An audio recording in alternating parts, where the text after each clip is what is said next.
One of the themes that's woven through the scriptures right from the beginning until the teachings of Jesus is the concept of hospitality. Hospitality, if you were to go into the Middle East even today, but hospitality is absolutely the greatest virtue. And any violation of hospitality is absolutely the greatest sin. It comes partially from the fact they live in such a harsh environment that if people don't take care of one another, no one survives. So that hospitality has become a particular art, and a particular thing that rests on every one of them there is very significant. The first story is the story of Abraham, who entertains 3 guests. As the story goes on, we're going to discover ultimately those 3 guests are in fact the Holy Trinity.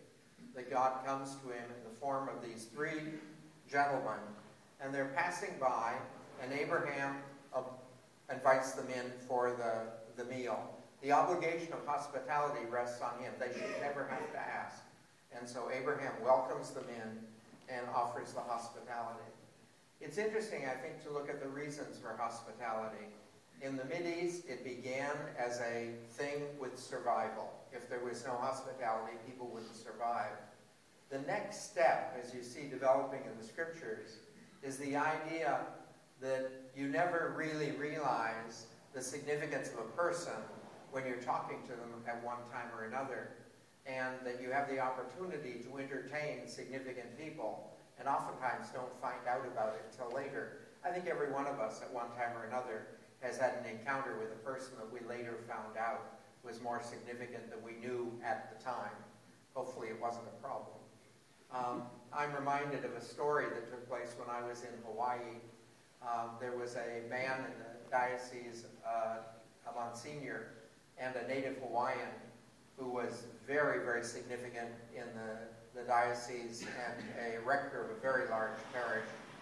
And everyone was absolutely convinced in the diocese that he would be the next bishop.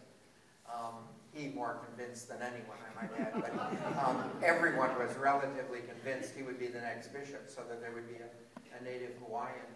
And the nuns who worked in his parish were the Sisters of the Sacred Hearts of Jesus and Mary. Damien, the leper, was a member of that community as well. But anyway, they're from Belgium, and they're a strong order in the diocese. And they were taking care of the school. One of the sisters came over and said her brother was visiting from Belgium and asked if her brother could stay in the rectory. And the Monsignor decided that it was probably inappropriate for the brother of one of the nuns to be staying in the rectory, and encouraged her that they should use one of the guest rooms in the convent rather than the guest suite in the rectory. So that's what they did. And only after the man arrived did he discover that the brother of the sister was Archbishop Jadot, who was on his way to Washington, D.C. to become the apostolic delegate, whose job it is to appoint bishops.